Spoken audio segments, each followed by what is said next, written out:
I'm Al McFarlane. Welcome to the Conversation with Al McFarlane. I'm glad to be here and glad to have you along as well. As always, we promise what I call a robust conversation, and that certainly will be the case today. Before we begin, let me thank those who might be joining us across any of several social media platforms. We stream this program every day across two YouTube channels, YouTube of Black Press USA, the Black Press of America National Newspaper Publishers Association. Thanks to all my colleagues and all the readers of the Black Press of America. We stream it on the Insight News TV YouTube channel as well. People that subscribe to Insight or follow Insight get this program, get notification. But in addition, we are available every day on LinkedIn and on Twitter. We are available on 3 Facebook channels, the one for the National Newspaper Publishers Association, the one for Insight News, and the one for Al McFarlane. And so our goal is to connect. And we want you to help us in that endeavor. How do you do that? First of all, give somebody a call, send a tweet, make a post. Let somebody know that an important conversation is going down right now. We're talking about reparations today. We're talking about, therefore, the past. We're talking about the present, and we're talking about the future that we are committed to building, that celebrates and recognizes our humanity and that demands justice, repair for the damage done in this culture, in this society, in this country. That's an important conversation, and it's one that we've sort of, on the one hand, at least according to so-called mainstream media, we've been inconclusive or indecisive about. They have always raised questions about the legitimacy of our inquiry about getting paid for what was stolen from us, our lives, our labor, and beyond. And on the other hand, within the community, there's always been a deep-seated sense that justice must be done, and justice must include reconciliation and repair for the damage done through the international criminal enterprise called slavery, international slavery, the Atlantic slave trade, and more. So those are the discussions we want to have. If you've got a point of view, a question, or an answer, a solution, a scenario that you want to put out there, this is the place to do it. Let's talk about it. And feel free to say whether you agree or disagree and why. It's all part of how we spend time together. We focus on sharpening each other as we pursue the ultimate game, the ultimate aim, and that is liberation, freedom. Our goal is the freedom of our people. Well, lastly, we want to invite all of you who are listening, who are watching on any of the platforms, to subscribe. We're north of 600. Our goal is 1,000. You can help us by becoming a subscriber yourself, but you can also help by letting other people know that they should subscribe. Encourage them to join this program, join this conversation, because it's a critical one and one that we need to take advantage of. My note here says that watch time from subscribers, 83% of the people that are watching, and we thank them for watching, are not subscribers. Only 17% are. We want to change that, reverse that, so that 83% of the people that are watching are also subscribers, and that we, with their help, with your help, continue to convert the 17% or whatever number there is into subscribers. We want to build a community, build a platform that freely allows us to express, to argue, to challenge each other, but to challenge the world, but to be committed to the notion of liberation, of freedom for our people. Well, let me get into the topic. Let me say who's going to be around today. Several great guests. Dr. Akilah Mukarram is here. She's the president of the Afrodescendant Nation, and joining her in talking about the critical topics today, on her team, Senator Hubert Bass, a former city council member out of West Memphis, Arkansas, and more. We'll talk about that.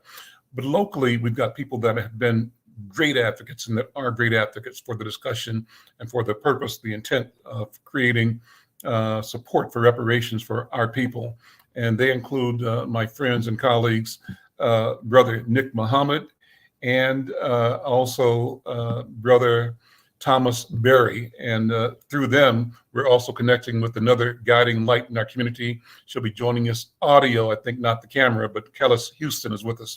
So it's a big group of us here to have an important conversation. Enjoy the conversation. Like I said, if you're listening and not part of our in-studio guest, you can join by making a comment in the comment section. And if you want to be on, just send a note in the comment section. We'll figure out how to get you in the program as well.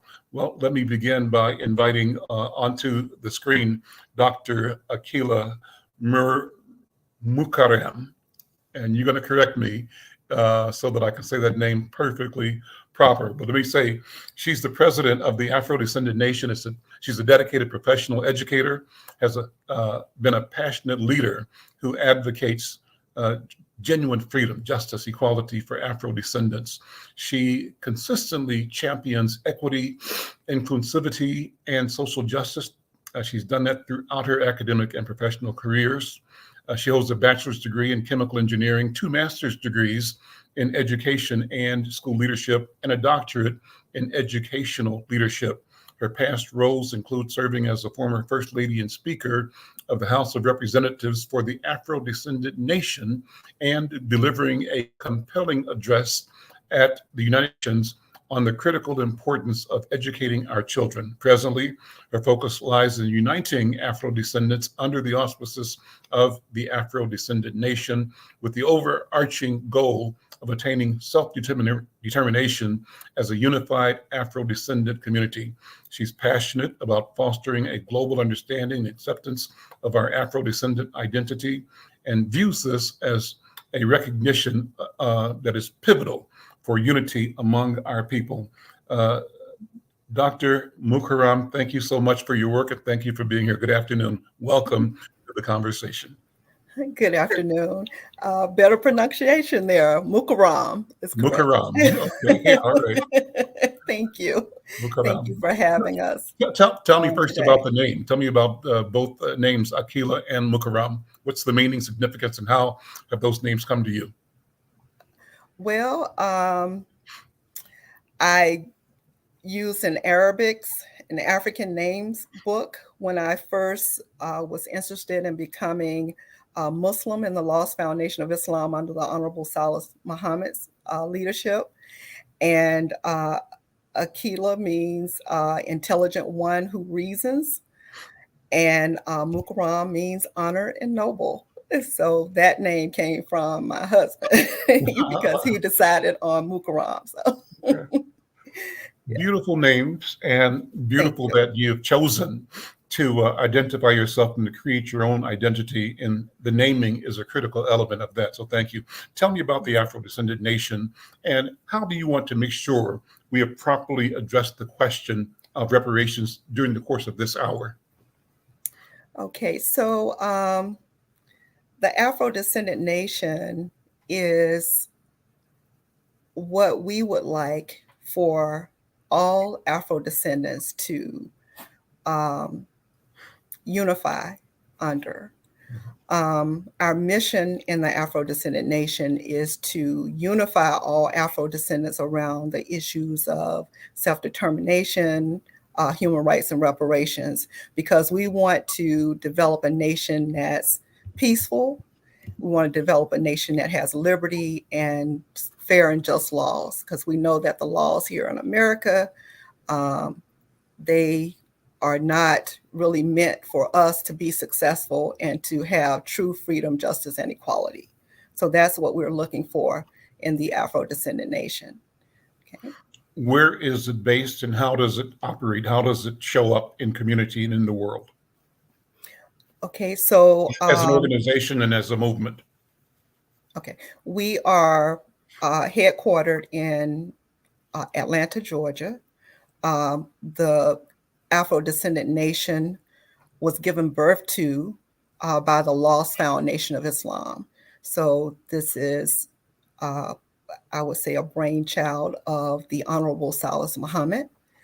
And we first were set up originally as the House of Representatives being the captains, the female captains in the Lost Foundation of Islam. The senators were first the ministers in the Lost Foundation of Islam. In the House of Representatives, there's an East and a West gate. So there were female captains were in the West gate, East gate, male captains. So it's male and female in the House of Representatives. And we do have, of course, a president. We have a chief justice as well. So we have all branches of government, as like the United States does. And so we want to have our own government so that we can eventually have our own land and be able to set our government there as well. And we know that we are a nation of people, and we are inside of another nation of people here in the United States of America. That's basically how we started. Now we are looking, and we have been seeking, even before we truly set up as the Afro-Descendant Nation. The Honorable Salas Muhammad had sent out correspondences to the Honorable Minister Louis Farrakhan and other leaders and individuals, prominent individuals, to ask them to join with him to set up the Afro-Descendant Nation. What responses were there? The government of the Afro-Descendant Nation. I'm not sure that he got any responses back. I don't recall him getting any back. And so no one came, but that didn't stop us. Sure. We had the audacity to move forward and keep it going. And so now it's for all Afro-descendants. So that means that others who are not Muslims, who are not Lost Foundation of Islam members, we are seeking for them to come into the Afro-Descendant Nation, because we set it up for all of us. Let me ask you, Doctor, to talk a little bit more about the Lost Foundation of Islam and sort of put that in the context of the experience of Black people in the West in this country. All of us, I think, are generally, if not specifically, familiar with the story of the Honorable Elijah Muhammad. All of us have a general understanding about the evolution, at least in a couple of ways, one under the Honorable Louis Farrakhan and one under the Honorable W.D. Warith Deen Muhammad. And if you want to sort of retrace that for us, it would be, I think, instructive to give people the context out of which this movement for self-identity and self-liberation is occurring. Okay, so the religious part I don't want to go through. Okay, so during the Honorable Elijah Muhammad's time, the works that he did, he was building a nation. It was all about nationhood. The flags were flown in the temples, in the mosque, everywhere. So, and we fly our flags in our nations. And so with that in mind, and during his time as well, he raised up an $88 million nation, or somewhere above 80 million. And we had airplanes, had all kinds of businesses, had a bank. You know, these are what things, structures that nations have. And so looking at what he did, everything was all about nationhood. So with that, the Honorable Salas Muhammad is continuing on with that. And now I think the Honorable Elijah Muhammad would have been greatly pleased with the work that the Honorable Salas Muhammad has done and is doing and moving forward with us having a nation that we can call our own. And that's what it was all about. And also, the Honorable Elijah Muhammad was seeking reparations for us as well as a people. If you would read on the back of the Muhammad Speaks newspapers, it was what the Muslims want. And so all of that was reparations as well. So we've been at this for a long time. And I think that it is, well, I won't say I think, I know it is our time now to continue to move forward. If you don't mind me to just keep probing a little bit, I'd like to learn more about simply me, the Honorable Salas Muhammad. I'm not familiar with that person, and maybe share with me who he is and how he has emerged in the forefront of the lost found Nation of Islam. Okay, thank you. So the Honorable And if my Salas questions are inappropriate, tell me. I'm just. Oh no, okay. I mean, yes, we should know. Okay. Someone has to write our history. That's right. That's right. Right? Okay. That's why we're here. Yes, definitely. That's fine. The Honorable Salas Muhammad was the captain in the during the Honorable Elijah Muhammad's time. He was over Muhammad Speaks newspapers. Actually, he was a top salesperson and over the bakeries. And during we know that the Honorable Elijah Muhammad passed away. And then there was a rift in the Nation of Islam where his son had steered away from his teachings, the Honorable Elijah Muhammad's teachings, and went to Orthodox Islam. And during that time, the Honorable Minister Louis Farrakhan was following him. And then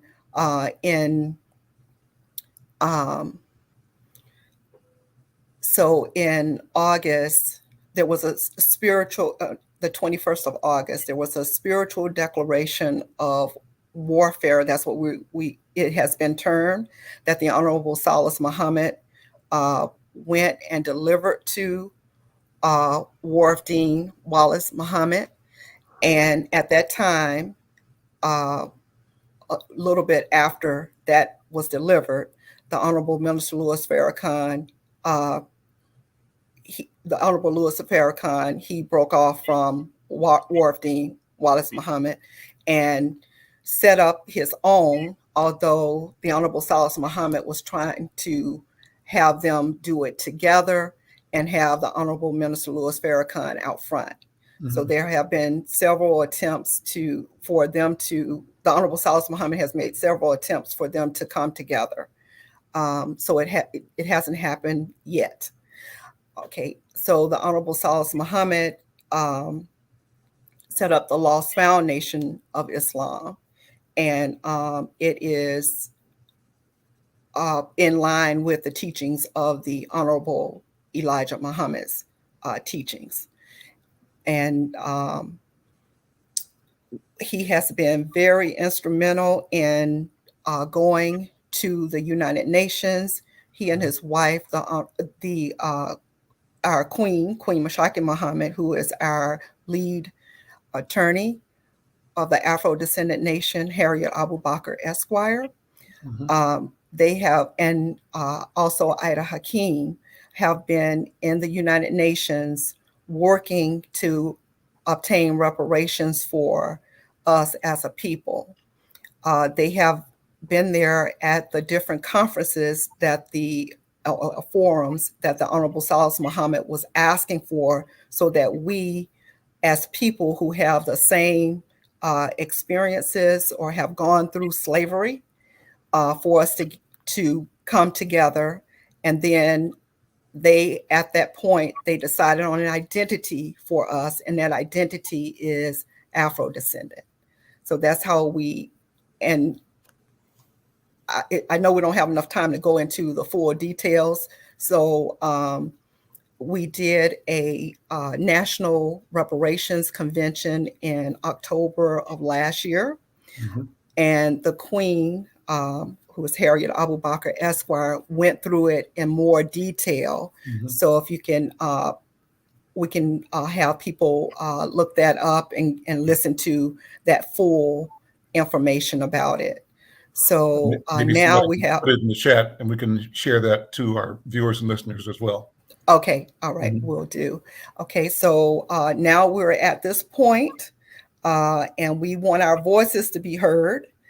We want a seat in the UN because we are a nation, mm-hmm. and no one is speaking for us. Mm-hmm.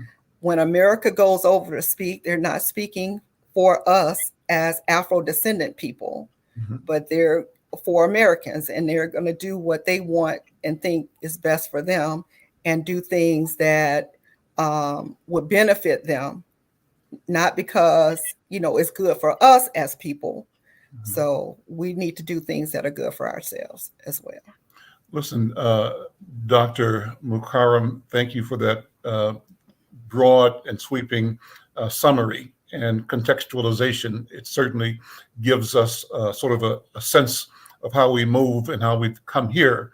And thank you again so very much. I'm pleased to learn about the work and the movement and the development. Thanks to and shout out to Muhammad Speaks News. They're watching the program, and thanks to Ida Lawrence. Thank you. Greetings back to you, Ida Lawrence. Thanks to Michelle, who's our ongoing #1 supporter and booster out of the East Coast.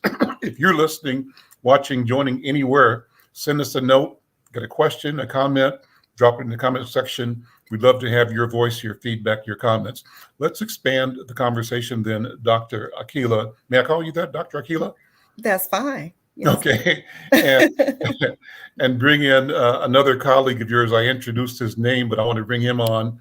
And okay. That is Senator Hubert Bass. Now, Hubert Bass is a Navy veteran. He's a former city councilman for West Memphis, Arkansas, a former justice of the peace for Crittenden County, Arkansas, and now, as I described him, as the current senator for the Afrodescendant Nation.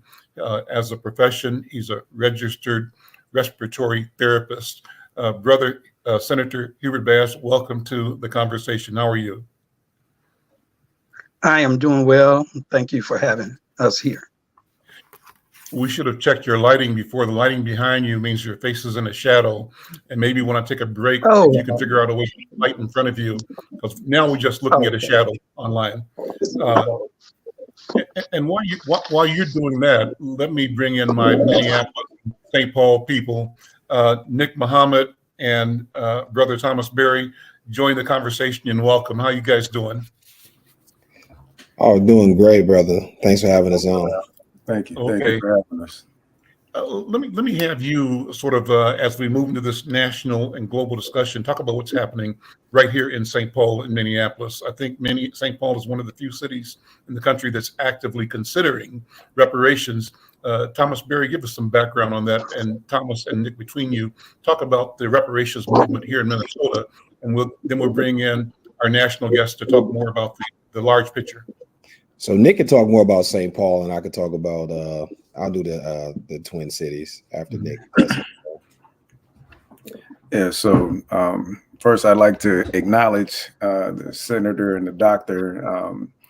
This is my first time hearing about some of the work that you all are doing, and I do think it's incredible. So I look forward to doing a deep dive into what's going on in the conference that you guys have coming up too. And again, my name is Nick Muhammad. I'm the executive director of Black Civic Network in the Twin Cities. We're a 501c4 political advocacy organization. We work at the intersections of public policy and Black family interest. And as far as the reparations work, we've also authored one of the first statewide or state targeted reparations bill for American Black people, descendants of the slave experience. And we also, I'm one of the commissioners of the St. Paul Reparations Initiative. And that initiative in of itself is a commission right now that is looking to explore how to deal with local city governments and ordinances in order to begin to repair some of the damages done by the city of St. Paul to its Black residents.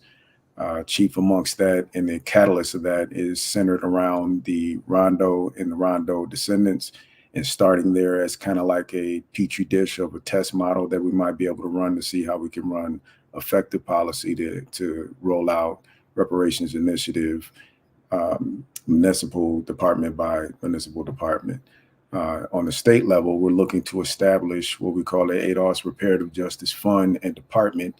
And we're looking to actually build and construct a fund that would operate like an endowment that would actually create enough revenue, or a steady stream of revenue that African-American led and organized entities can actually draw from as a resource, as opposed to constantly going down to the state and trying to figure out how we're going to fund several initiatives. So those two efforts are the two biggest ones that we currently are leading as an organization.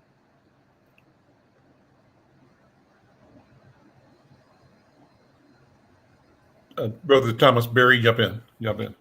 No, Nick is saying it all. I mean, that's pretty much the crux of it all. Is being able to, on a local level, do something that we've never been able to do, and that's being able to chart our own course, just like every other citizen group. You know, we do want to be made whole, and one of the things that we have to always remind our people is that reparation isn't just pie in the sky. It was something that was given to us in 1865 and shortly right after taken away from us. And it's something that we should teach not only our children, but we need to teach society in general. You know, the whole credit structure that we're under now is a part of reparations back to the slave owners who lost their chattel slaves after reparations was taken away from us. Those are the things that we have to know. And the other piece that we do talk about outside of the legislative piece is how do we repair the relationship and bond amongst ourselves as people. That's very important too, because that was one of the things that we needed in 1865, time away from the white society, so that we can build and heal ourselves mentally, physically, as well as spiritually from the damage that was done to us for over 500 years. Let's bring in Senator Bass. Let's have you build on from there. Senator Bass, talk more about, why is restorative justice necessary for Afro-descendant people? And in your mind and in your organization, what does full and complete reparations looks like? Finally, what is the purpose of seeking international support for Afro-descendant people in the United States? Yes, thank you.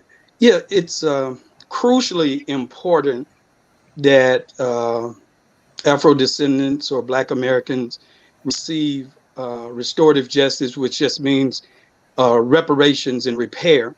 And the reason it's crucially important and absolutely necessary is that without reparations, without repair, we're just not going to be able to compete in the American framework. The wealth gap continues to grow between Black and white and others in this country. Even illegal immigrants that come to this country are being propped up and put above our interests and our needs. And without reparations, like I said, we won't be able to compete in the American framework. Complete reparations looks like us having a nation of our own with defendable borders. You know, it's one thing to build a nation within a nation, which we all have to have a starting point. But at the end of where we're wanting to go, and our hope and our desire is a nation with defendable borders.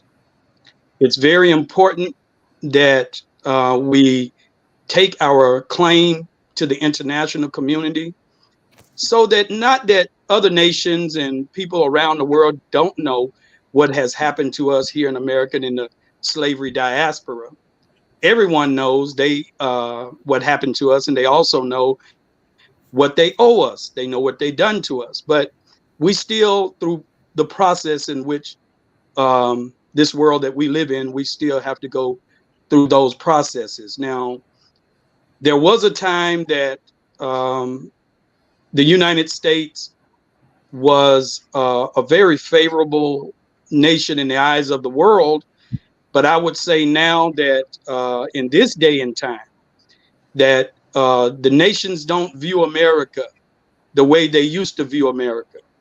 And every nation in the United Nations have one vote. There's been many instances in the United Nations where America supported something that we felt was wrong, that they were outvoted, or something that we felt should be passed, like the United Nations Declaration on the Rights of Indigenous People, for instance. The United States voted against it, but it was passed by the overwhelming majority of the nations that belong to the United Nations. So America is on the decline, but as America falls, we have to be coming up, because if we don't meet that challenge, we don't want it to fall, and we're not prepared. So now it is our time to restore ourselves and to seek reparations from the United States. Like I said, they know exactly what they owe us. And I want to add too, we're conducting a national plebiscite vote for our people to participate in, to say to the international community and to the International Court of Justice that we want to have the right to self-determination, the right to liberation, the right to a land and freedom and of our own. And you can take that vote if you just text the word reparations to 1-877-506-2184. That's 877-506-2184. Text the word reparations, and you can participate in our plebiscite vote for reparations and self-determination for our people. And one more shout out to, we're having a National Reparations Convention in Washington, D.C. That's going to be May the 17th through the 19th. And I believe that information is being shared in the chat. But you can look that up on my page, my Facebook page, Senator Hubert Bass. And, just continue to share that information and text the word reparations to 877-506-2184. I'm Al McFarlane. This is the Conversation with Al McFarlane. We're talking about reparations. And no matter where you are, we appreciate you tuning in, checking us out either on either of our YouTube channels or Facebook platforms or LinkedIn or Twitter. And we want to hear from you. If you got a comment, a question, or something you support, something you object to, we value your voice. Send us a comment. We'd like to share your thoughts. Dolorisa Summers writes, we must change the laws written that we are not owned by the state, so we are not owners of ourselves. Change the laws. Let me read that again. We must change the laws written so that we are not owned by the state. And she says, at present, I think she means that at this moment, we're not owners of ourselves, and we should be, therefore change the laws. Thank you for the comment. She put in the number there for the plebiscite as well. Well, listen, and we might share that. Nick and Thomas, let me have you respond to the three questions raised and responded to by Senator Bass. Nick, what do you think? If you could restate the question, I was. Well, the questions were, why is restorative justice necessary? What does full and complete reparations look like? And what is the purpose of seeking international support for Afro-descendant people in America? And in particular, what do you think is the feeling among ordinary people in community about the idea of preparing for liberation? And is liberation a genuinely broadly accepted desire of Afro-descendant people, or is that something we're developing and growing as time? goes by? Is there some work that has to be done to get our people to understand what sovereignty means and what it should mean for us, and how the challenges will be as we move towards some sense of sovereignty, or what's the right word for it? Self-determination, liberation. How will that reconfigure the way the world is organized at the present time? That's more than was in the response. I'll keep adding stuff, and you can take it where you want to, Nick. All right, TB, I'm gonna tag you in a minute. So first off, absolutely, it is necessary. It's a critical component for our survival, and I don't use that word lightly. The world is moving, and it's constantly been moving. But I want to read something to kind of contextualize some things, because there's a lot that we don't know about our own history. There's a lot that we don't know about things that we've already achieved. And what I'm going to cite is an excerpt from 6 articles that were under General Sherman's Special Field Order number 15, ratified by Congress and given authority by then President Lincoln after the Civil War. It says, the blacks may remain in their chosen or accustomed vocations, but on the islands, in the settlements hereafter be established, no white person whatever, unless military officers and soldiers detailed for duty, will be permitted to reside in the sole exclusive management of the affairs will be left to the freed people themselves, but subject only to the United States military authority and acts of Congress, by laws of war and orders of the President of the United States. The Negro is free and must be dealt with as such. Now, the reason that I bring this up is because that particular excerpt established a territory, and a lot of people don't understand this. When we talk about 40 acres and a mule, there was actual land allocations that happened during the Civil War. That land allocation was the beginning. It was the seeding of us having land and sovereignty, and it was explicitly clear in that particular field order that there was to be no interference from white people in our autonomous sovereignty and seeding of that particular land. That was supposed to be the beginning.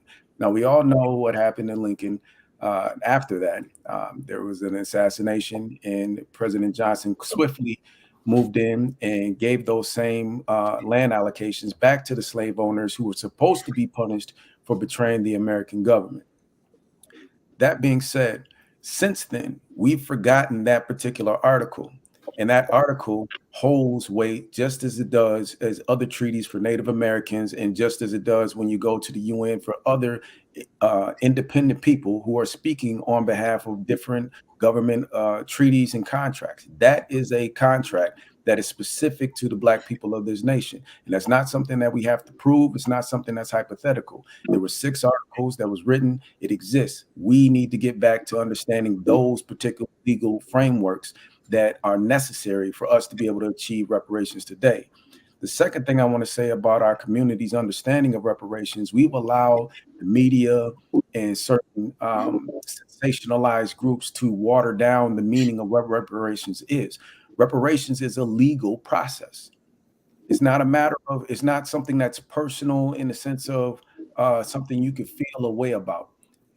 Reparations puts into context what happened to us. It allows for the historical wrongs to be put under the eye of the law and the eye of the Constitution. Without framing what we're looking for in the context of reparations, everything we say becomes unconstitutional, because we're looking for race-based initiatives to be made into law, or exceptions to be made in the law, or concessions to be made in a law based upon race. And without reparations as the spear tip, it becomes, quote, unconstitutional. Now, to the doctor and senators' initiatives on the national level, we applaud that.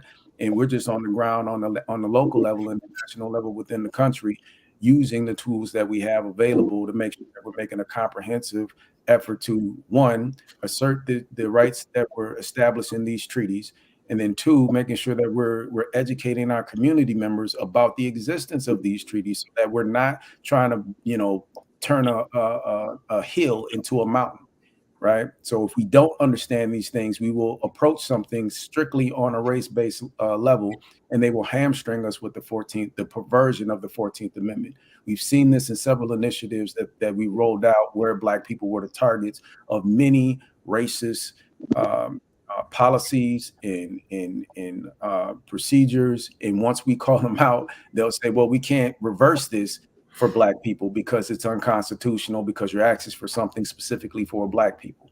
The only way that it becomes constitutional is if the framework and the legal framework of reparations as a legal framework for us to proceed forward.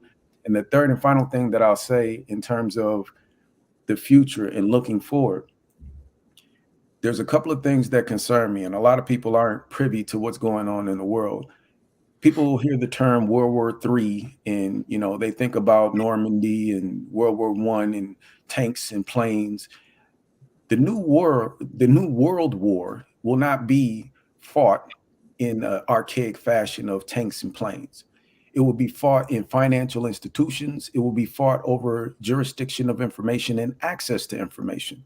So as the world moves forward, you have AI and all these other new inventions that are already literally putting people on notice that, hey, you may be out of a job soon, and the world is getting smaller.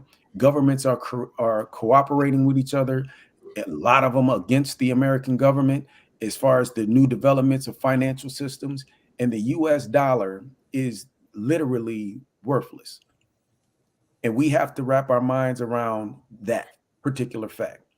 Land is still land. Allocation of land is where we need to draw the line. Allocation of resource to produce on said land is where we need to draw the lines.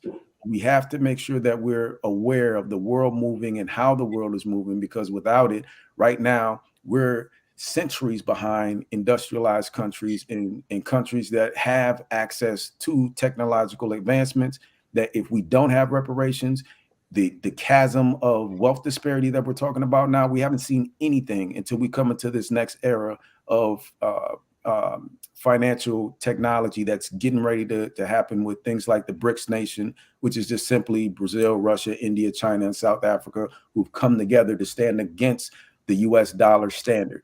And they've already put the world on notice that they're getting ready to move away from the US dollar as a basis of trade, which is going to come back and literally impact our quality of life here in the States. Because once that dollar becomes declines in value, that inflation is going to come home to rest, and we're going to have to be looking for a new way to, substantiate or establish a quality of life that makes sense. And if you don't have land, you're going to be in a very, very tight situation. You mentioned the 14th Amendment. Talk about that. What did you mean? So the 14th Amendment, for those that, are familiar with the law, was created to protect the 13th Amendment. So when Jim Crow and the Black Codes was happening, it was simply because a lot of the white slave owners were upset at the concessions that were made by the Freedmen's Bureau and through the act of war in Congress and the US president and the Special Field Order number 15, establishing us as free people and giving us a land allocation and government resource to protect said land and establish our borders in said land. And the Jim Crow laws and the Black Codes were meant to roll those back. So the 14th Amendment was written to basically say you cannot, on the basis of race, create a law that deprives anybody of life, liberty, and the pursuit of happiness. Now, as we move forward, after the Lyndon B. Johnson era, and the activation of things like the affirmative action laws and acts that were put in place to, quote unquote, help Black people get into spaces where we could meet quotas and have a fighting chance and equal access to certain things and businesses that were owned by whites, which is really not all that great of a deal. But that was the spirit of what affirmative action was set for. They actually began in the 80s to come up with ways to undo those particular provisions. So the 14th Amendment was used in a sword fashion. Instead of being a shield, it was turned into a sword and said anything that was made on the basis of race, denying anyone any damage, was unconstitutional. So you had cases where you have young men going to medical school, in the case of Bach in California versus the university, where, there was 16 spots out of 100 allocated for African Americans, and he wanted one of those 16 spots, and he was denied based on race, and he won that case. That's a case switching the disposition of the 14th Amendment from a shield protecting Black people to a sword attacking Black people, because we have spaces and concessions that were meant to catch us up and repair some of the damages done from slavery. But that's what the 14th Amendment, the abuse of the 14th Amendment looks like and how they use it. I think you're muted. Yeah. Unmute. Yeah, take a break and come back in a second. Before we do, hello to Angela Conley. Thank you for joining the program, Angela. Thank you for being here. Hello to Ida Lawrence. Ida says, I am a white American in full support of reparations. Enslavement is a burden we all carry. It is a spiritual burden, a wrong done, and it has never been acknowledged, much less apologized for and repaired. Thank you. We'll take a break and come right back. Dr. Akilah, I'm going to come to you when we return because I want you to respond. The question that I want to throw out there is Constitution or outside of the Constitution. What does it mean to, on the one hand, try to achieve a liberation? Does that liberation live within the U.S. Constitution, or is it outside of it? Is it an either or is it a both and? Think about that. We'll be back in a second. I'm Al McFarlane. This is The Conversation with Al McFarlane. If you've not done so, consider getting vaccinated against the COVID-19 virus. At vaccine.gov, enter your zip code, your preferred vaccine type, and you get a map with locations eager to serve you. Getting vaccinated saves lives. Vaccine.gov can help you do your part. Okay, I'm Al McFarlane. Welcome back to The Conversation. What a great conversation. Nick, thank you for that. Dr. Akilah and Senator Bass, thank you. Also, Brother Thomas Berry. I'm going to bring another person in as well. But Dr. Akilah, let me ask you to respond to that presentation by Nick. And the question I had in listening to you and to him, I don't know if there's a contradiction at all, but I want to explore the possibility of competing strategies. One, it sounds to me that the Afrodescendant Nation is actually moving and equating nationhood with liberation. Nick, you can correct me if I'm wrong, is talking about standing on the promise and the principles of the Constitution. Is there conflict there? Doctor? Thank you. Actually, we will be fighting on many fronts. So no one organization, no one person has have all the answers, I would say. So we're treading on uncharted territory, and we're learning as we're going. I'm looking for us to work together collectively in speaking in one voice. Whatever front we're on, we're still speaking in that one collective voice. So I have been working to organize the organizations and to pull in our reparations groups and leaders to come up with a comprehensive strategic reparations plan on how we move together collectively, because we're so disjointed right now. So we're not in competition with one another. We just need to work together collectively with one another. Nick is fighting here on the national front. We're fighting on the international front. I believe that we should have a nation that we can call our own, and that's the stance and has been the stance of the Honorable Elijah Muhammad and the Honorable Salas Muhammad, continuing on, that we should have a nation that we can call our own, like the Jewish people did. They fought for their liberation. They achieved reparations, and they're not the 400-year-old slaves, but they used that and they got a land that they can call their own. We, the 400-year-old slaves, 400 plus years old slaves, we don't have anything, and people are always fighting us when we even speak of reparations for ourselves. It's time now for us to do something for ourselves, and we just need to come together collectively and decide what that is that we're going to do. And I hope that Nick would have a conversation with me, and we can sit down together and work this plan. I think you're doing a great work in working with the municipalities and such, and working on this level, because there are things that we have to do here, for ourselves. And prior to us getting the land that we can call our own, we have to do something in the land where we are. So we may be able to get some cities here that can be our own. There are certain things that we can do. We just need to work together to do it. We are a diverse people. Mm-hmm. We can have unity without uniformity. That's exactly what we have right now anyway. But we're all seeking the same thing. So let's get out of our own way and come together and do what we need to do for all Afro descendants. Thank you. His Mana has sent a note in the chat saying, "Peace, good people. Is this lineage based, or are you promoting something different?" And that's a good question, because there is a discussion of what's lineage. Maybe I think the California, the Los, or was it San Francisco, Nick, and it was California. It was the entire California passed legislation that was anybody that could demonstrate their lineage should be part of some kind of a settlement.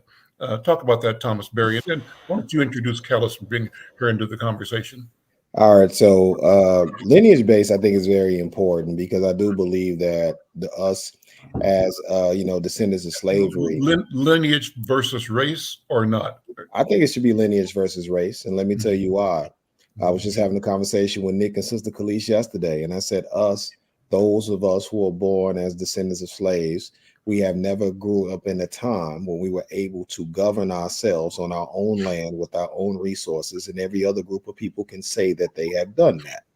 When we talk about humanity and being able to leave your mark on civilization, we've done a lot of great things, but imagine how greater things would have been if we would have had that space to really have that true freedom as human beings. And as Dolores Summers, who is my cousin, by the way, is stating quite finely, is that, we are still property of the state.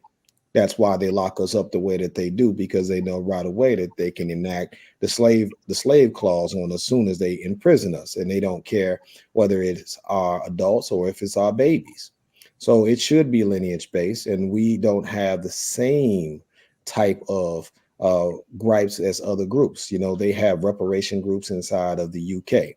They have reparation groups inside of the Caribbean. We should support all of the reparations groups. We should also support the UN Council, who just said on March 25th that reparations should be given because of slavery. They said that it's long overdue. That's not the first time that the United Nations has said this. They've said this back in 2009. Back in right before 9/11, the conversation was there was a problem with Zionism and white supremacy or racism across the globe. And everybody was saying that was the number one threat to humanity. And they were having the conversation of reparations at that point. So I do believe that there should be a conversation, but I do also think lineage based does not mean that we do not work with our brothers and sisters across the diaspora. We should be looking at this as chess. We need to reclaim as much land as we can that is ours across the nation. You see what's happening inside of Africa right now with the Chinese going through trying to colonize or recolonize Africa after 2006, telling the world right there on 2020 that they are Africans too, and that they were announcing from the motherland that they were going to begin. You see these types of games get played with us, as John Henry Clark once said, the great ancestor, that we as Africans have always had. We've always had a hiccup when it comes to global politics. We have to get our minds right. And one last point about 1865 on into Reconstruction. The one thing that I do say about that period, it's like the unspoken period amongst our people. If you take from 1865 all the way to 1920, Look at what our people did once we got freed. Look at the towns that we built. Look at how we went back and found the relatives that were sold off to many of plantations across the country. Look at the love that we showed for each other. We even got into politics. Look at all of those great things we did during the Reconstruction period. You never talk about it. We go from 1865 directly to the Civil Rights Movement because no one wants to talk about all of the thievery and theft that happened to us once we put our minds and hearts into repairing ourselves. So even if we don't necessarily get what they consider reparations from them, we still need to have that reparative mind state amongst ourselves. We can still build this nation amongst other nations and be strong. But as long as we feel like we have to get white acceptance, right? Because that's what happened when that group of Africans went back to Liberia, right? They still wanted white acceptance. And even though they got the land and they got the freedom, the first thing they did, they started selling that land back off to the white folks that was their captors in the first place. So this is not just about resources. This is about mental and spiritual repair as well. So those are the things that I like to think about in reparations. And to introduce Sister Khalees Houston, I think her bill, the African American Family Preservation Act, is a reparative bill. I think that's a reparations bill. She is trying to repair families who have been harmed by child protection services, who is doing a bang up job across the country on all of our families. They are taking they're taking our children away. And you know, if our children are the future, if you're taking our children away, what does that say about our future? If our children are being mined off, if our children are being pushed into sex trafficking and human trafficking across the country. While I love the idea of repairing ourselves as adults, we can't forget the babies. We always have to put those babies first. So, I believe her bill, and this is what Brother Nick was talking about, that reparative lens, not allowing them to use the 14th Amendment to shield us from getting justice for the laws that's targeted us directly. That's why we use reparations in every aspect that we do over at Black Civic Network. Khalees Houston, we've got around 3 minutes. Jump in here. Khalees Houston. Khalees, thank you. Yeah, as Brother Thomas mentioned, our children are being targeted through the child protection system. This is a decades-old issue that's very prevalent here in the state of Minnesota. I wrote the African American Family Preservation Act in 2017. We continue to push it here in Minnesota. As Nick stated, they've been using a perversion of the 14th Amendment to block its progress, but we have moved successfully through the Senate. We have one hearing left in House Judiciary, and we're just asking for the community support on that. I don't know how much I can add here if we're on for just a few minutes, but if there's any questions related to it, I'm here to answer. Thank you. Well, what we can do is come back. I think the issues are important, and this is sort of an opening conversation on this program. We've addressed the question of reparations before. As a matter of fact, we did a program several years ago when we were doing the show live at Lucille's Kitchen in North Minneapolis. It's like 15, 20 years ago, where we had Randall Robinson as our guest in studio, and we talked about his book, The Debt. I know that Nick and I have talked about the impact and importance of that book, among others, in shining a light on creating consciousness, awareness about the question of reparations. And when we did this at Lucille's Kitchen, we tried to amplify it and internationalize it by sending two of our reporters to Berlin to interview, as part of the program, leaders of the German Jewish reparations movement who were demanding and who received reparations from the German government because of the theft of life and property of Jewish people as an act of the state. And we wanted to show the equation that the theft of life and property of African people is a criminal act of the state, and therefore must be addressed if we're talking about justice. Well, listen, I've got the last couple of seconds here. President Dr. Akilah, let me have you make an invitation to our viewers and listeners to stay in touch and to stay connected, please. Thank you. And thank you so much for having us on today. We really appreciate it. If you would like any more information or to reach out to me, reach out to info@afrodescendant.org. That's info@afrodescendant.org, or you can contact me at adnunity1@gmail.com. That's adnunity1@gmail.com. And if I have a moment, I would like to just read our working definition for Afro-descendant, and to also state that we're looking at all Afro-descendants globally in the Afro-Descendant Nation. So we're for all Afro-descendants, and that's approximately 250 million of us globally. Afro-descendant is our great unifier. This is how we can unify without being concerned about our religious beliefs, our ideologies, or anything. So the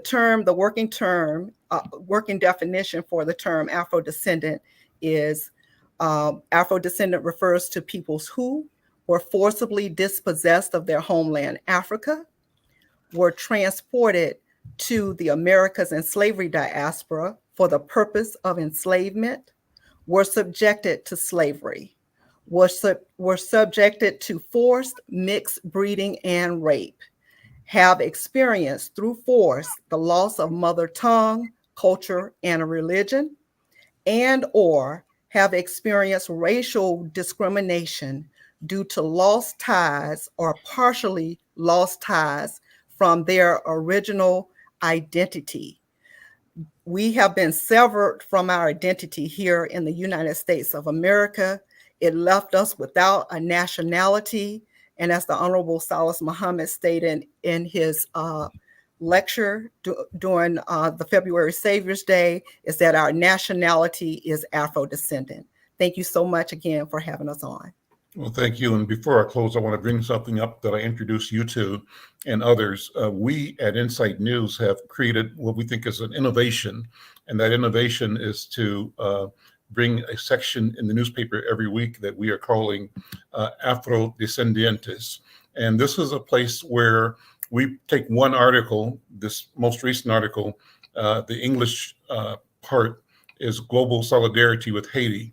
We present the article in Spanish, in English, in Somali, in Yoruba, in French. And the idea is to get us used to thinking globally, internationally, recognizing that we own these idioms that we use, and that we're not a stranger to our international connection, our diasporic connection. So I want to share that with you and invite you to share it with everybody that you talk to. This is one small step in creating a different mind, a new mind in our people about who we are and how expansive we are in the globe. With that, I want to thank all of my guests. Thank you, Dr. Akilah Mukarram, President of the Afrodescendant Nation. Thank you, Senator Hubert Bass, Senator of Afrodescendant Nation. Thanks to my colleagues here, right in Minnesota, Brother Nick Muhammad and Brother Thomas Berry, and she had to leave us, but Sister Khalees Houston. I think I said it right, Khalees Houston. Thank you for your work. I'm Al McFarlane. We'll see you next time.